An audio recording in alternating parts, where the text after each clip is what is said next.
Kayihura is a system reject. He was ejected by the system. System yamuwandula. But the system accommodated him for some little while. But I'm telling you, he was still needed. Even now, as we speak, that man is still resourceful. Ayagala president we Chibina, president we Gwanga, ayagala Gwanga alikoleredde, ayagala abantu, tari arrogant, tari arufa abantu bamutukirira, ali approachable. But at the end of the day, in one way or the other, system name ejecting. Police yafunanga budget. Each financial year the budget was increasing. Yes. Naye nga tetuwuliranga konti Kayihura ali mu scandal weti yakubba ssente za police. Kamera ziguze, police agikyusiza. He has increased the recruitment. Olukonko olwabeeranga wakati w'omupoliisi n'omuntu wa bulijjo Kayihura yajja n'alumenyawo. Gambe nga Kayihura their comrades abava nabo mu nsiko. Ng'olwedde probably ono ali katebe, ono ali mu kooti, bamutwala mu kooti, maybe on some allegations, ono kati agenda okulaba ono talina nkovu yadde. Ye ne mukama we President Museveni tamwinaako nkovu. Abantu bamwagala. Emirimu agikakalabya bulungi. Kati bano they could be in the system inside oba nga bakolera eno ebweru ng'ate mu system bayinamu ki? Bayinamu ba agents nga bayinamu emirandira. Ne bagamba tukuboona. Nze ndowooza that is what precisely happened to Kayihura. Speaking about Kayihura, would you wish Kayihura to be reinserted in the state, I mean government at one point in Definitely. Time? For us in politics, tugamba nti one of the principles in politics to never tamper with your enemy. Baba akola ki? When he's doing a mistake. Omulabe wo bw'aba ayonoona ng'omulabira ddala ng'ayonoona mu politics gw'okola ki? Tomunyenyaako. Because why would you really subject yourself to such humiliation? Tuweesimbye olu vice president. Olina MP, by the way. You are holding two positions. You are an MP. You are an MP.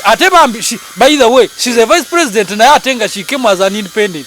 Are you aware of that? She's on an independent ticket. Kubanga primaries she lost. Why would you subject Kubanga Naulidenti? She won by 2 votes. To a vice president, that is an equivalent of losing.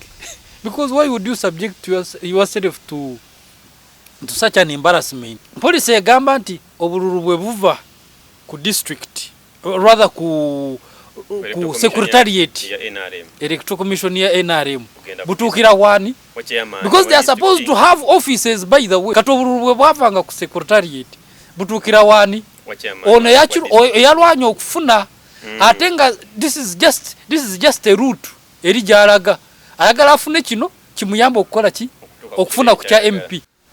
Yes, tubaniriza nera abalabi era abatugobera wano ku Mulengera Media TV.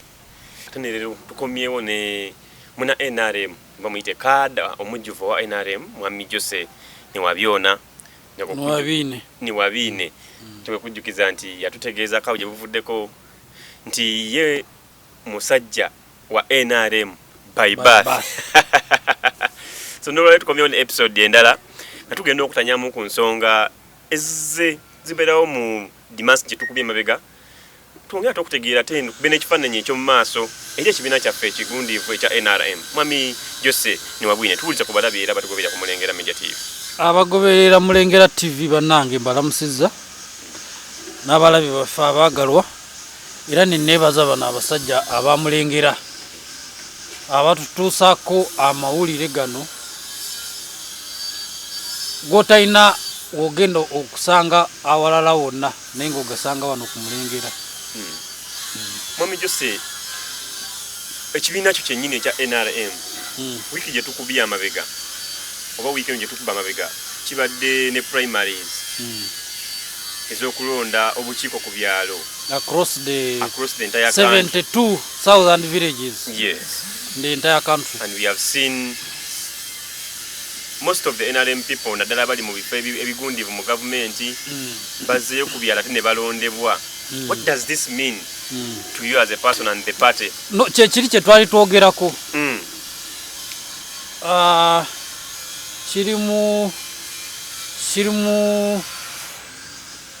obanga uyita omulugube kubanga bw'olaba mulyanko tubayite ebikonji mwe mbita muti those big shots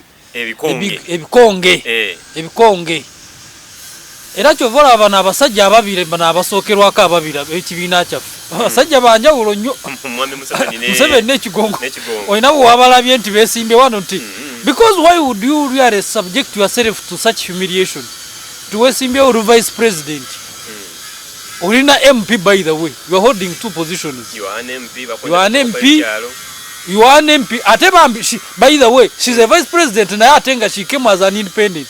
Are you aware of that? She's on an independent ticket. Kubanga primaries yali she lost in the previous primaries. Our current vice president lost. Jessica Rupo lost. Na independent. Era techamulobera kukola ki? Techamulobera okuwabwa wa vice president. Kati ekyo kyandibadde kimumala okulaga nti even if you go into this, why would you subject kubanga nawulidde nti she won by 2 votes. To a vice president, that is an equivalent of losing.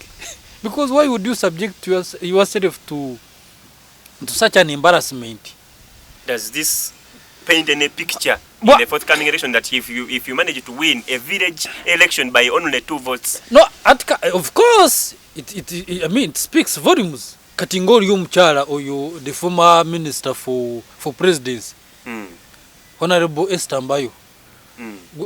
Gwe agamawulire bwagagenda waliwo ne MP nalabye Esther Mbayo. She lost. She was standing for, I think, okukiikirira abakyala on that executive. That executive ya village. She wanted the position. Kati because our constitution gives you a right. Bwobanga oyagala ekifo waggulunga kubanga these are structures. What are structures then the mainstream? Bwobanga oyagala ekifo waggulu katugambe nga nze bwenjagala ekya seeke I can go into the elections naye ne bwembanga sigenzeemu abalala ne bwembanga sigenzeemu I still have a right okwesimbawo waggulu naye seekubira kalulu. It's just one single vote.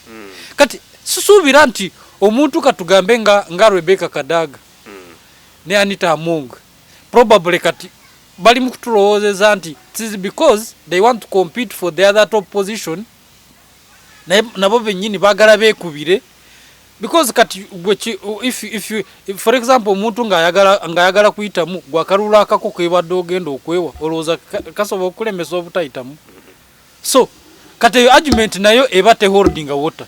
It is just kunyweza structures abo wansi nti bagambe nti okuva wansi ndi NRM nti ku kyalo ndi secretary ku kyalo ndinza kulya ba veteran. No kakati kankubuuze katoloza ye President Museveni the fact that he did not participate in those elections, he did not stand for any post, does it make him less of an NRM? Wange ekibiina ye yakitandika nikakati gwe. Because first of all, it creates divisions. You are a very powerful person. We osimbye wano, ono asimbye wano akuvuganya. Ogenza okumagamaga, olaba neighbor ali mugongo goli. And you have everything. Oina amagye, oina power, you have what? At the end of the day, it keeps people in fear. Speaking about Esther Mbayo losing in a village election, does this mean that musobola nomubulya nemugamba ati kusinza ko waluzinze mu village election, please don't go for any position in the 2026 election? Well, it may not necessarily be the end of the road on her part. She can lose there, but maybe she can win the entire constituency. Naye kubanga fe tulina olugero mu Lunyankole tugamba nti bobo balo omusenyu otandikira wa oguli mu bigere ebyo. Kati if you are counting support, you start from your entire village. You start from the village. Wobera it has a bearing on your interpersonal relationship n'abantu abalala bobeera nabo. If the people of your village kati laba amawulire if that news spreads across the constituency wagenda okwesimba. Does it uga well? nti omukyala ayagala okukiikirira the entire constituency oba ayagala kubeera district woman MP. We are just using her an example. With due respect, we don't have any personal vendetta against that particular naye tumuleesenga example. If the news spreads across the entire district nti candidate X former minister ate ye incumbent, even you can see the incumbent, she just lost. Yeah, she just lost president yamulwa appointing ku Gundi naye nga she's the incumbent district woman MP of Ruka now, and she wants to come back, I believe, definitely. But now if the news kubanga in the first place if she had avoided subjecting herself nibwe andibadde ayagala okukola ki ayagala nga she wants to contest, she would have come and contest and she would have won. But now that just see the humiliation she suffered from the grassroots. What picture does it paint? A very big picture. In fact, opponent wa take okubanga ya celebrities. Waliwo omulala adde esimbye eyo kazo. He wants to be an MP. He's a gentleman. He has been standing for maybe for the last 30 years. Atandika okwesimbawo ndina asasire. He made the same mistake. He subjected himself to the village election. First of all, kubanga bw'oba omaze okulaga nti eno waggulu olina ekifo ekyenkizo kyoyagala ate oyagala ova eno wansi no wansi ng'oyagala, and yet waliwo nga there is a gap whereby you may not stand at, and again you stand for the other big. But if you stand here, you are attracting the force of your opponents. Katugambe nti waliwo MP incumbent ate oyagala kujja kumwesimbawo wali kubanga ono plan ye yabadde nti ajje wano ajjire mu structures bwatuuka ku district yesimbe kubwa district kiri kye twali tugamba ayagala ajje ave mu structures bwatuuka ku district yesimbe ku kya district kya district NRM chairperson kimuwe enkizo kubanga previously omuntu bwe yabeeranga district chairperson yabeeranga alina influence mu appointing aba registrars okiraba even polling agents. So in most cases that's why people fight to get that position bwafuna obwa chairperson bwa district during that time fe unze bwe nesimbira wekabula obumanyi we are using the ballot muwulira bagambanga nti bamukubisa ku NASA obwo obululu obwo. I think that's why the party adopted going for lining up. But during that time, obululu bwatukiranga a district chairman. Just look at that unfairness, just injustice. Omuntu, that's why yali alwana kufuna kiri afune privileges ingezo nti police. Yes. Police yagamba nti obululu bwe buva ku district rather ku secretariat electoral commission ya NRM butukira wani because they are supposed to have offices. By the way, those chairpersons of the NRM are supposed to have offices eranga yakulira office eyo ya district kati obululu bwe bwavanga ku secretariat butukira wani ono yalwanya okufuna ate nga this is just a route eri gyalaga ayagala afune kino kimuyamba okukola ki okufuna ku kya MP kati bwe butuuka wano fe abaffe kye bakolanga abamanyi wali popular ne watali popular okiwulira sebo agamba nti katugambe nga ekaliiro nyinayo support y'amaanyi eyo ng'asindikayo nga bukyali zigenda okuwera saawa ezi biri ng'ebox abantu ge bagenda obululu nga bwatuuse edda kati eno gy'atalina support nga tasindikayo. This is how they manipulate. In fact, that's why chovola party yaffe twagamba nti no, there is a lot of manipulation mu bululu buno obwa ballot. Ekisooka kya buyona butuukira wono ate etteeka gwe litakugira okwesimba wali. Already yalwanye nnyafu ne kino ate nga kiri akyesimbyeko kati afunye kino kimuwa amaanyi akola ki. I'm just bringing out examples nti obululu butuukira wuwe yasalawo at what time to send to polling station X. Era abayina ne records ze nti akalulu akagwa, how did I perform wano. But even nowadays abantu bwe batebo kwagala bakukulaga. Era obo manyi nti mugombola ly'empumudde mumuluka gw'ekitwamba oba mugombola ly'ekinuuka mumuluka gw'enkote. I have very little support. Kate yoba toyina nsonga lwaki oba osindikayo. Ffe twatuuka n'ekiseera ng'abantu bakukubira amasimu nti ffe eno ziweze ssaawa 8 ssaawa 9 tetunafuna ki. At the end of the day the man declares himself. Mr. Josie, speaking about NRM primaries in my thinking, I thought that NRM engaged in abantu 33 ku kyalo. These people would be the one to take up these positions. Kubyalo bineno NRM inabakada zabaludde mu kibiina ebbanga n'ebbanga. I thought they would be these people okufuna positions zineno zibayambe nabo ku feeling a part of the party. Na no batali kuseke, but I feeling anti nina akafu mu kibiina kyange. What is your thinking about this? Of course nabo benyini tewali teeka libagaana kubeera awo kubanga those are the 30 we are talking about. Naye nti bano abantu ate abayina ebifo ebyenkizo wansi nze mundabe yange. Kadaga bwabanga ayagala, with due respect Honorable Kadaga oba Anita nga ayagala ekifo ekyowaggulu akalula akakaakamu kana akamuleeta okujja okwesimba ku village ajje ne kugombolola abeeremu nga kwegamba abulukuke bwatyo ajje kugombolola ajje ku district tekandi badate nga kekamuteeka mu gundi. For example, the president at the end of the day is going over party na gwena later anapicking nomination forms. You don't need to have stood and kubanga na maybe yandi sazeo naberanga ngwa publicity kugundi no sanga president nga yesi ndio advised by SEC to go and stand for these positions. No, there is no formal policy iragira abantu abo gendo kwesimbawo. If they are advised by SEC, the chairman of SEC is the president. So you want to take that he is an indisciplined, he is indisciplined to that extent, to the extent that SEC chesalawo yetagenda nacho. No, it was not SEC definitely. Chiva mutima chovoraba, not all SEC members actually. I have not seen Mike Mukura, for example. Ayagala come out for Eastern, but maybe I need to be advised in Simbi. Sinawe Mulabi, but that will not stop him from he's continuing with his campaign.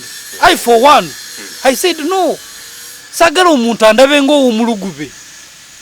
I would have also gone and maybe won. Netechi obutagenda yo techindo vera ate kubera kuchange kwange teka ligamba. You don't need to have, if you are in the structures the better kubanga awoba we kubira. If you are not in the structures, the law does not stop you from contesting. Ochulira so njagala kutola ku nsonga endala. NRM ina abantu ewanga actually NRM mazewe emyaka ejiwera dala 38 mwenda yes. And it has people that have sacrificed themselves and their lives for the party. And I believe there are very many people abata rejoicing kubeera kwa government yamwe ate bamu kuba contribute mu kugireta. Do you think it is right for someone to suffer ngati yalwanirira party n'okujja mu buyinza? Well, ndowooza ekintu ekyo ndowooza I think it is subjective kitya. Waliwo abantu probably abasafaringa nga safaringa kwabo be bakweretera yali ku mwanjo, he had an opportunity to serve his country, had an opportunity to serve his party, ene yesulamu mujita julume kugamba na someone becomes disoriented and umanye baga mu Ruganda tugamba nti eva ku mugendo efuka kasa wanga waliwo abantu abefuula ennyo nti bebalaba kino bebalaba kiri so at the end of the day ye n'alaga nti ayina byatakiriziganya na system oba system eyina byatakiriziganya naye kumbe ng'ate yakola ki yavudde ku mugendo naye waliwo abalala who have genuinely been sidelined nga he is a disciplined cadre, a very loyal cadre, he's focused, ayagala president w'ekibiina, president w'eggwanga, ayagala eggwanga alikoleredde, alyagala abantu, tali arrogant, tali alufu, abantu bamutuukirira, ali approachable, but at the end of the day in one way or the other system name ejecting. Ekyokulabirako omusajja ono yali former inspector general of police. Nze era oyo omusajja Kale Kaihura, General Kale Kaihura, oyo omusajja namulabira ddala nga first of all enkola ye yali nkola ya president. Kaihura is a system reject. He was ejected by the system yamuwandula. But the system accommodated him for some little while. But I'm telling you, he was still needed. Even now, as we speak, that man is still resourceful. He was a pro-people leader. He was not arrogant. Kubanga ekise system yafa omuntu kutuuka mu kifo ate n'abeera arrogant. Because first of all, when you are powerful, bw'obeera n'obuyinza, there is nothing that is there to prove. Already abantu baba bamanyi nti olina obuyinza. Ne waliwo omuntu gw'osanga ng'ali mu kifo ate ayagala kulaga nti alina amaanyi. And yet people actually know that this person wields this power. So Kaihura yalinga President Museveni. Nze engeri gye nali mulabamu. Nze mu kisanja kye kyonna I had never met him. Regardless of the fact namukubirako esimu nga alina ensonga zange ez'amalwaliro. And he directed me where to go. Just one phone call. He comes from Kashagama, from my district, Lyantonde.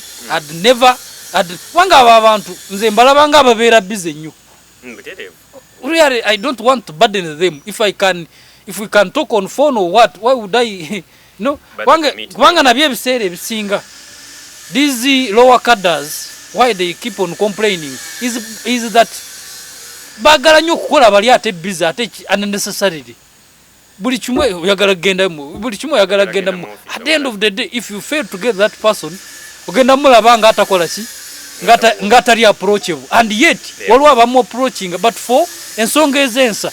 Naye kakati gwe omulabye mulundi gumu ate n'ekirala omulundi omulala yagamulaba ate ekintu ekyandibadde nga somebody else could handle. Ebiseera ebisinga tulabanga amuntu akozeko mu government oluusi opposition yemukuba nnyo negamba nti gundi but we saw Kaihura ng'ate government ennyini yemwekubira. What causes this? Ndowooza first of all mu party yaffe mu system yaffe like any other system there is no system that is perfect. Nze ndowooza mu system yaffe waliwo omuntu lw'okola abantu ne bakulabanga ayagala okushininga. Ne bakulabanga ayagala okukola ki? Outshine. Not necessarily your master, by the way. Even if you are not yearning to outshine your master, but not your contemporaries. Your contemporaries. Katugambe nga Kaihura, their comrades abava nabo mu nsiko. Ng'already probably ono ali katebe, ono ali mu kooti, bamutwala mu kooti maybe on some allegations, ono kati agenda okulaba ono talina nkovu yadde. Ye ne mukama we President Museveni tamwinaako nkovu. Abantu bamwagala. Emirimu agikakalabya bulungi. Kati bano they could be in the system inside oba nga bakolera eno ebweru ng'ate mu system balinamu ki? Balinamu ba agents nga balinamu emirandira. Ne bagamba tukuboona. Nze ndowooza that is what precisely happened to Kaihura. Kubanga omuntu eyamala ebbanga ng'akolera mu poliisi ng'era nga opposition batugamba nti police, I think this is a fact, police yafunanga budget each financial year the budget was increasing. Yes. Naye nga tetuwuliranga konti Kaihura ali mu scandal weti yakubba ssente za police. Kamera ziguze, police agikyusiza, he has increased the recruitment, he has stabilized the system, the police system. Relationship y'omuntu wa bulijjo ne police ekyuse omuntu atandise okulaba police nga. That's why in fact during Kaihura some of the policemen were killed. Kubanga akakamanyira akagamba nti someone can pick a stone nakuba omuntu owaki ow'emmundu Aliyong mujukira Aliyong bamukube jinjawo. Because of that relationship, omanyibo when the relationship becomes ndoza excess, muva mwaka manyiro. Kati because abapolisi bakwanaganya nnyo n'abantu ababulijjo during Kayihura's gundi. Abantu bambi batuka ekiseera ne bamanyira ki? Ne bamanyira abapolisi. Tuvola abantu abapolisi abamu. Bambanyira because yagisembeze eri abantu. Kubanga abantu kati omuntu omupolisi he was demystifying that fear. He was trying to reduce that war olukonko olwabeeranga wakati w'omupolisi n'omuntu wa bulijjo. Kayihura yajja n'alumenyawo. Chayambako ku reducing ku crime at some point. Chayambako ku reducing ku crime unti even where people feared to willingly or voluntarily give information relating to crimes committed ku police, abantu tebatyanga kubanga babeeranga n'enkolegana wano neki ne police. Ensula ya police nga ndoza zimama yingira pole, we have maybe to make a research zakendera enyambala aba police nekyuka during Kayihura's time, Kayihura's tenure. Kakati abalabe beggwanga ab'omunda n'ab'ebweru, because at the end of the day police is part of the state apparatus. Zezimu ku mpagi ezibeera ziwaniriridde eggwanga. Kati abalaba ab'ebweru, in fact we were not surprised nti omusajja oyo ate batuuka ekiseera those enemies of Uganda outside bam blacklisting ne bamuteekako ennati. Mali nati bazitaka ku muntu akoze obubi oba akoze ebintu bine. Nanti okukola obubi kiri subjective.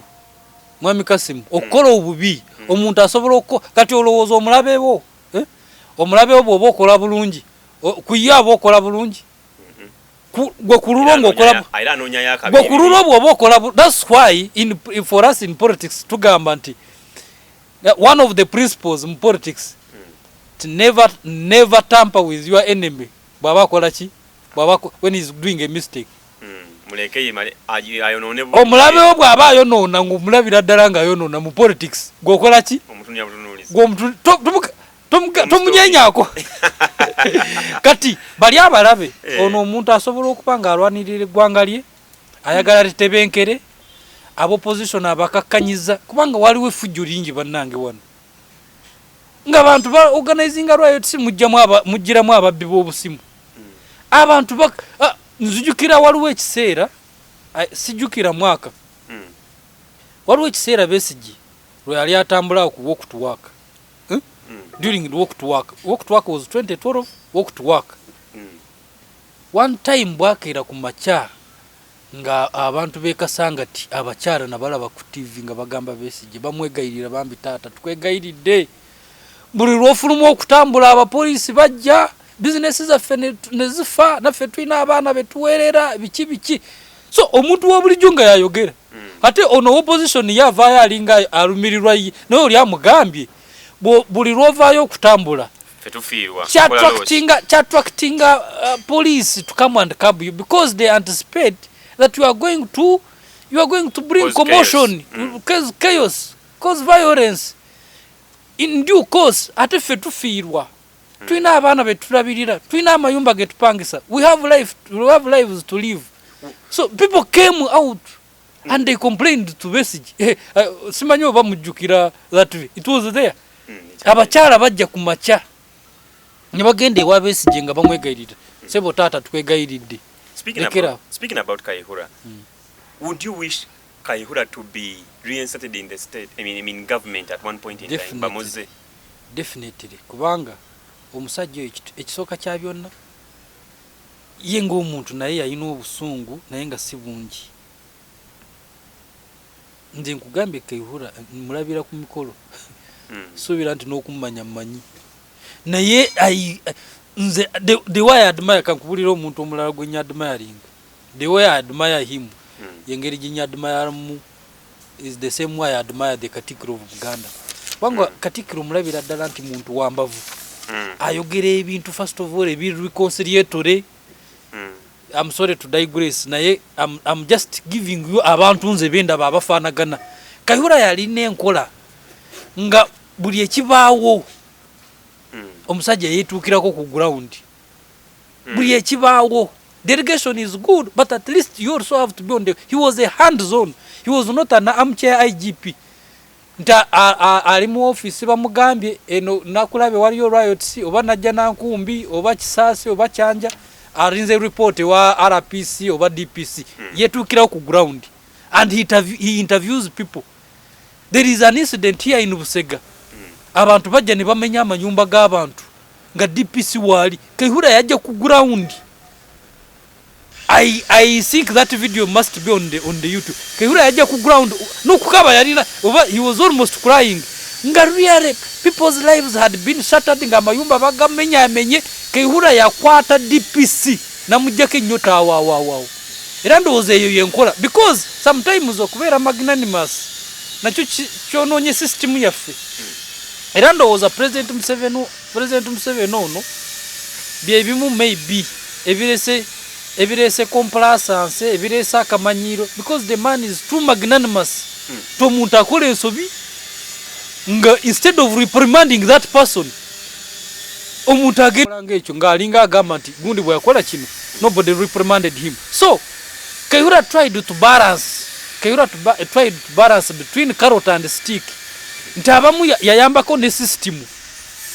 Wanga, these people who went to the bush, tebakulimba nti their focus was so much on the military. These guys were politicians. It is because it was the politics that was bad. On many politics bwebeera mbi. If you have bad politics, tewali kintu kirala kyonna ky'osobola okubeera nakyo nga kiramu. Politics bwafa amagye gaba gafudde, police ebeera efudde, civil service ebeera efudde, public ebeera efudde. Nga politics zimaze kubanga politics embi zawulamu abantu ne zingira mu bitongole kwegamba eggwanga lyonna ne likola ki? Ne libeera mu chaos. So these people were actually politicians. Speaking about Kayihura's policing, ne policing eriwe ennaku zineeno okuvelera ku mulembe gw'Ochola n'ogwa Byakagaba aliko. Kayihura had authority over police.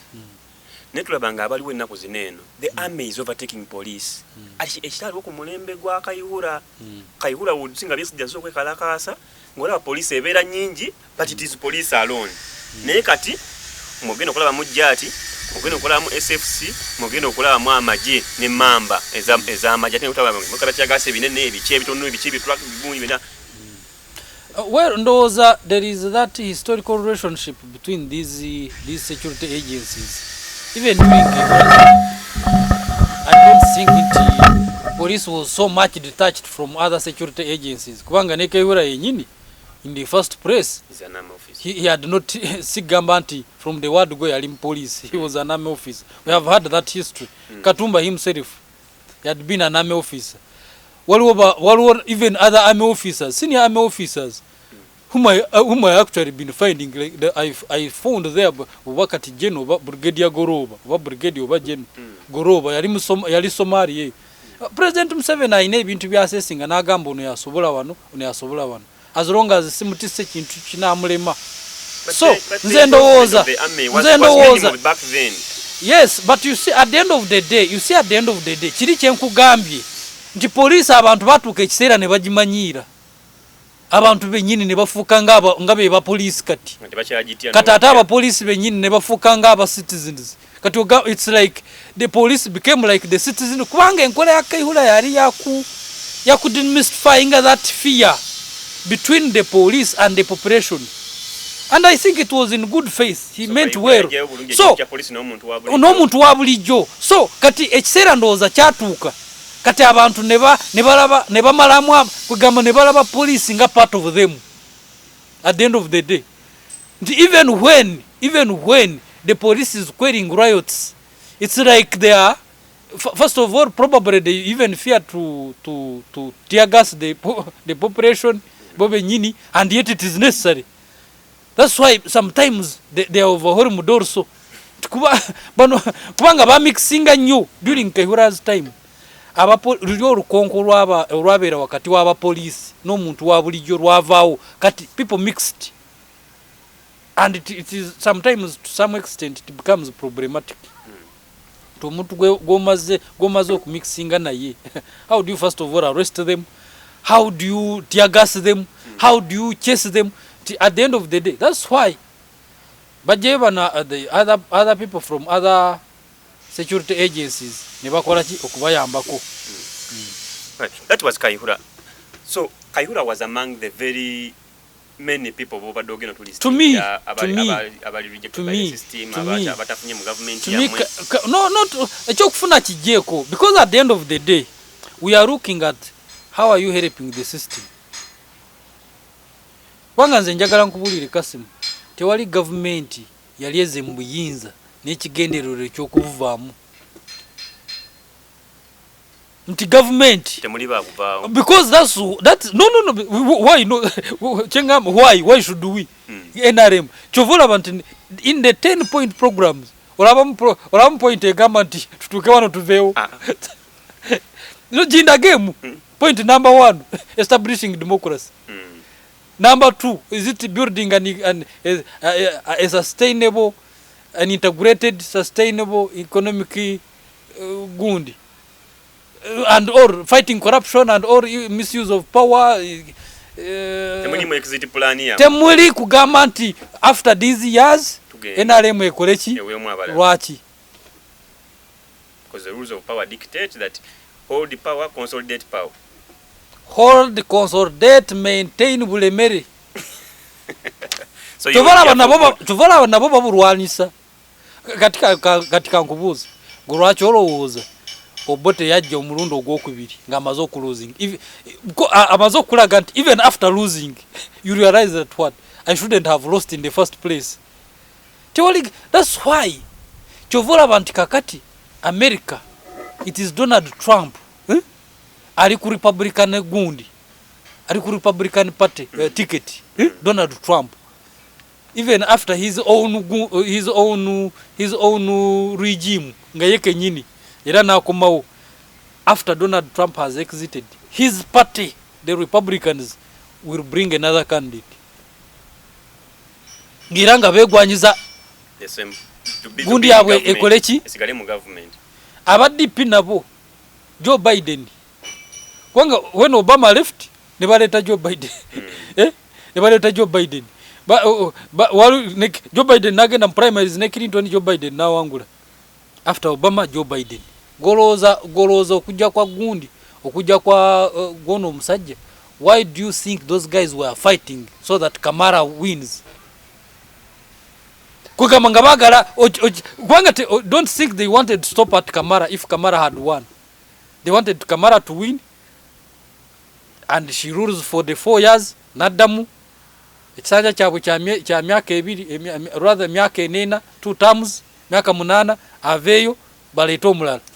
So that principle cuts across. Otugambye wano you're not having an exit plan, but n'ababavuganya, are they like doing anything that shows that they were interested in your position that you are in, oba bagala basigale wansi? Because tulabanga n'abandi bajjemu bali mu kulwana bonga bo. No, ekyamazima waliwo abantu abali mu opposition nga tebagala kuvaayo nga gye bafunira emirembe. Kinjagala nkikubuulira. Tumenyerayo ku examples. No. I want to tell you that there are people, because we have very many political parties that are in opposition. I may not mention names. I may not mention FDC. I may not mention. First of all, calculatively, waliwo agamba nti I am an MP. I've been an MP for the last 20 years. Constituency yange is an FDC stronghold. Constituency yange bwengamba nti nvudde mu FDC ngenze mu ruling party, I will lose. Kati ngambo era oyo aba asaba nti